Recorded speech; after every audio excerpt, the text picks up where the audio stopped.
네, 안녕하세요. 5학년 1학기 4회의 2단원 환경과 조화를 이루는 국토 소단원 첫 번째 우리를 둘러싼 환경 첫 번째 시간입니다. 여러분 교과서 58쪽입니다. 네, 오늘은 먼저 환경이란 무엇인지에 대하여 알아보도록 하겠습니다. 우리 주변에는 무엇이 있을까? 교실 안에는 책상, 칠판 등과 같은 물건뿐만 아니라 선생님과 반 친구들이 있다. 교실 밖에는 운동장과 교문 등이 있고 멀리 건물들과 도로, 산, 하천 등도 있다. 또 햇볕과 공기를 느낄 수 있고 새소리나 물소리 등을 들을 수 있다. 이렇게 인간이나 동식물에게 영향을 미치는 자연적, 사회적 조건을 환경이라고 한다. 네, 배움 정리죠.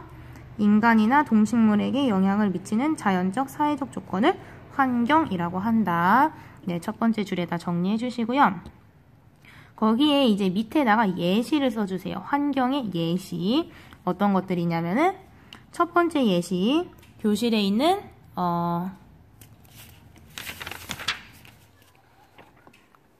책상과 칠판과 같은 물건. 첫 번째 예시.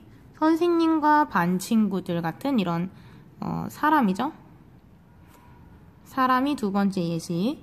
세 번째 예시는 운동장과 교문 같은 시설. 세 번째 예시고, 네 번째는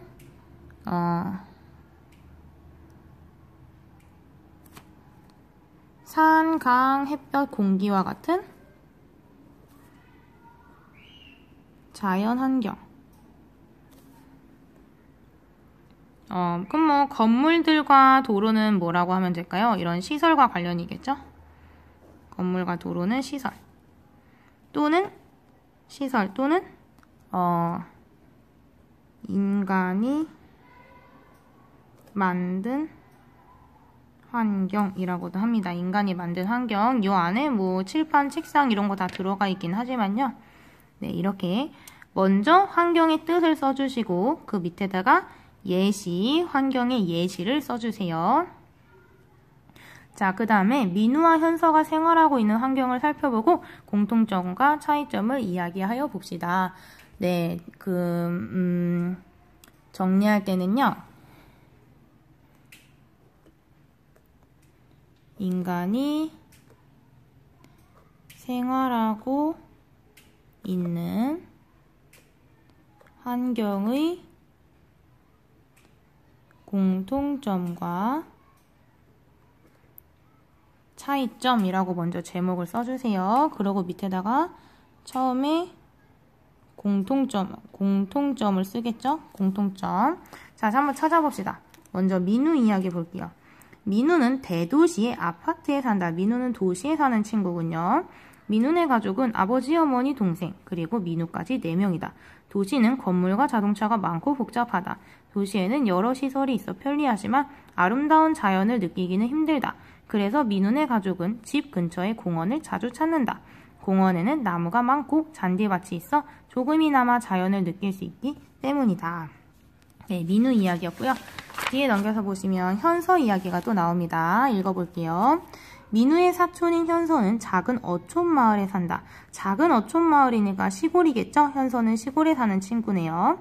현선의 가족은 아버지, 어머니, 현서 이렇게 3명이다.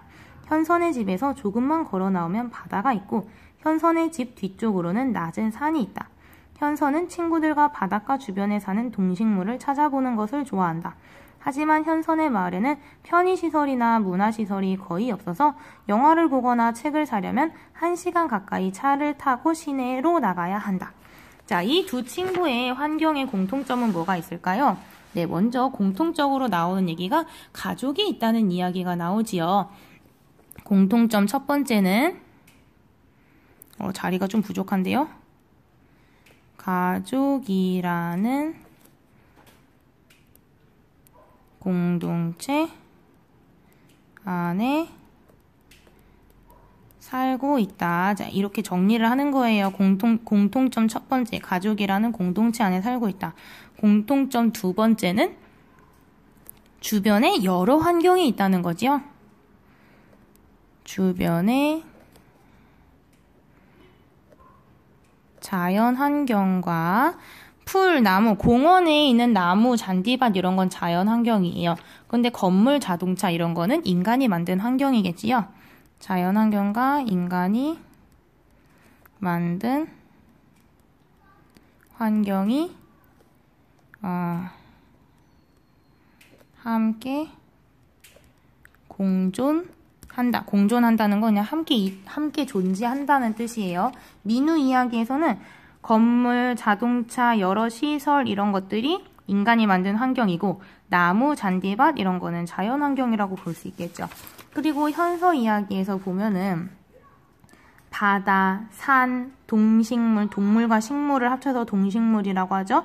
이런 거는 자연 환경이라고 볼 수 있고 편의시설, 문화시설, 즉 뭐 영화관이나 서점 같은 곳은 이제 인간이 만든 환경이라고 볼 수 있겠죠. 자, 공통점을 정리를 해봤고요. 그럼 차이점도 한번 정리를 해봐야겠죠. 차이점은 어디다 쓸까? 여기다 쓸까요? 자, 이거 순서대로 정리하시면 돼요. 이게 지금 맨 처음에 환경이란 환경의 뜻을 쓰시고 예시를 정리를 하고 그 다음에 인간이 생활하고 있는 환경의 공통점과 차이점 그 밑에 공통점은 뭐뭐 그 다음에 차이점 쓰고 있는 거예요. 지금 처음에 민우 이야기에 보면요. 민우는 도시에 살고 있어요. 도시에는 아까 현서 같은 경우에는 작은 어촌 마을이었죠. 즉 시골, 촌락이라고 얘기해요. 시골은 촌락, 도시에는 촌락에 비해 뭐가 더 많아요? 무슨 환경이 더 많죠? 자연 환경이 더 많은가요? 인간이 만든 환경이 더 많은가요?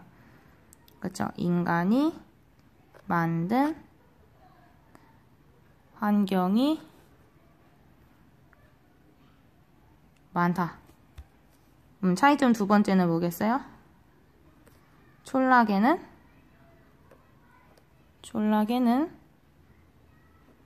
도시에 비해 자연 환경이 많다. 촌락에는 도시에 비해서 자연 환경이 많다가 차이점이 되겠습니다. 이렇게 정리를 해주시고요. 자, 한 장 넘길게요. 자, 밑에 60쪽 밑에 문제 보시면요. 민우와 현서가 생활하고 있는 환경이 각자에게 어떤 영향을 미칠지 이야기하여 봅시다. 라고 되어 있는데요. 한번 정리해 볼게요. 어떻게 정리를 하시냐면요. 첫 번째, 도시 환경이 민우라고 안 하고 그냥 인간이라고 할게요. 인간에게 미치는 영향. 이것도 배움 정리예요. 다양한 시설들이 많죠? 다양한 시설이 있어. 생활하기에 편리하지만 네, 자연이 별로 없었죠? 아름다운 자연을 느끼기 힘들다. 이게 도시 환경이 인간에게 미치는 영향이고요. 두 번째는 촌락의 환경이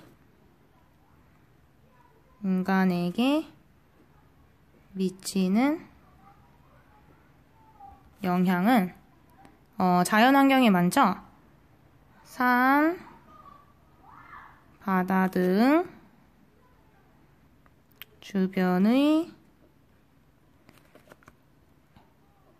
자연 환경에서 여가 생활을 즐길 수 있지만 극장, 도서관 등 편의시설이나 문화시설이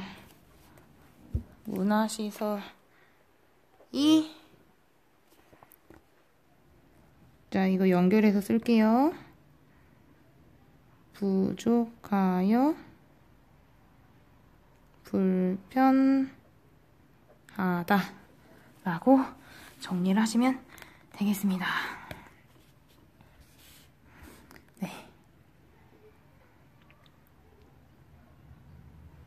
네, 여기까지 되셨죠? 그 다음 읽어보면요. 민우와 현서처럼 우리는 서로 다른 환경에서 살고 있다. 자연 환경이 다르고 가족 구성원도 다르다. 이처럼 다양한 환경은 인간에게 많은 영향을 미친다. 네, 어떤 영향을 미치는지 여기 정리했죠. 그리고 이거 자연 환경이 다르고 가족 구성원도 다르다. 이거는 차이점에다가 추가를 하시면 되겠습니다.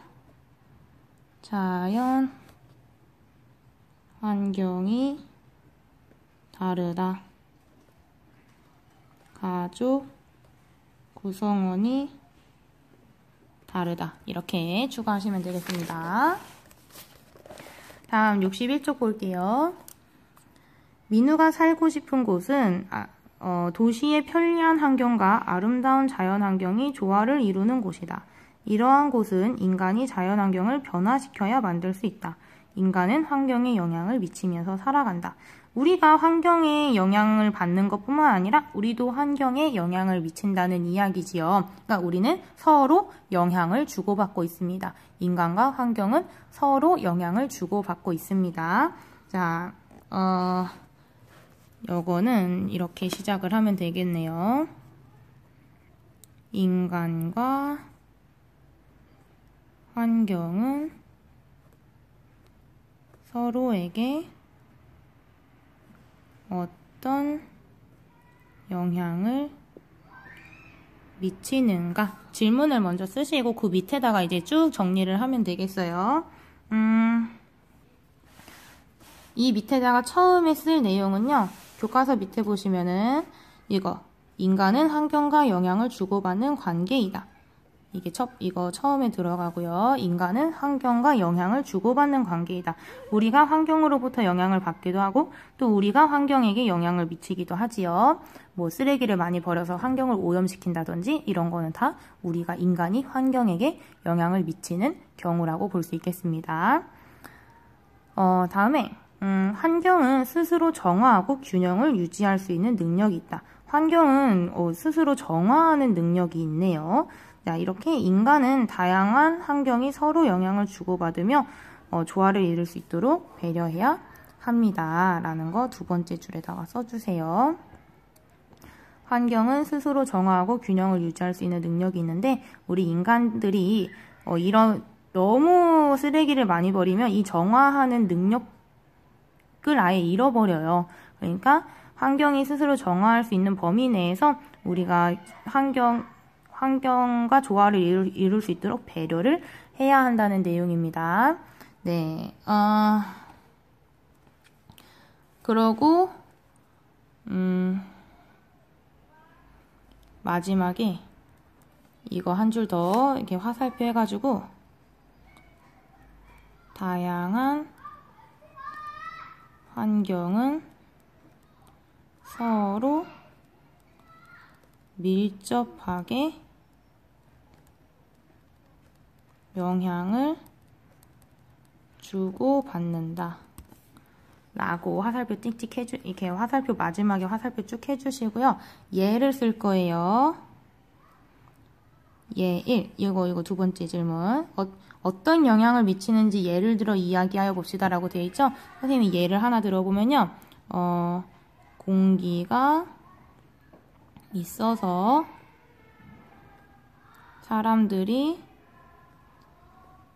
숨을 쉴 수 있다. 이거 공기가 있어서 우리가 숨을 쉴 수 있다는 거, 우리가 환경으로부터 영향을 받는 거지요. 예, 두 번째. 조약돌의 예를 한번 들어볼게요. 조약돌은요, 흐르는 물의 영향으로 돌이 둥글게 되었다. 네, 이게 무슨 말이냐면 원래 되게 뾰족뾰족한 돌이었던 거예요. 이렇게 뾰족뾰족한 돌이었는데 물이 흐르면서 얘를 이 뾰족한 부분을 계속 깎아내는 거지. 깎아내다 보니까 여기가 이렇게 둥그러져서 둥근 조약돌 모양이 되었다. 이것은 돌이 물의 영향을 받았다고 볼 수 있는 거죠. 이렇게 다양한 환경들은 서로 영향을 주고받고 있답니다. 이게 결국 제일 중요한 말이네요. 다양한 환경은 서로 밀접하다는 것은 가깝다는 얘기예요. 밀접하게 영향을 주고받는다. 네, 그리고 마지막으로 이 그림에 어떤 환경들이 나타나 있는지 한번 찾아볼게요. 일단 여기 사람 있죠. 사람 있고요. 그 다음에 나무 있어요. 나무 있고요. 그 다음에 여기 잘 보시면요. 물고기 있어요. 물고기. 그 다음에 여기 건물 있죠. 건물. 그 다음에 그냥 물. 뭐 크게 따지면 공기도 있고요. 산도 있고요. 네, 이런 뭐 길도 있고요. 뭐 이런 것들은 다 환경이라고 할 수 있어요. 근데 우리가 굳이 이거를 이제 분류를 하자면요. 사람, 나무, 물고기, 나무도 살아있는 거잖아요. 그러니까 크게 보면은 산이라고 볼 수도 있겠고요. 살아있는 것들을 우리는 생물이라고 하고, 그 다음에 건물, 물, 공기, 길 이렇게 살아있지 보는 것들은 우리가 무생물이라고 합니다. 이거는 책에다가만 적어주세요. 생물, 무생물은. 네, 이제 다음 차시 공부하세요.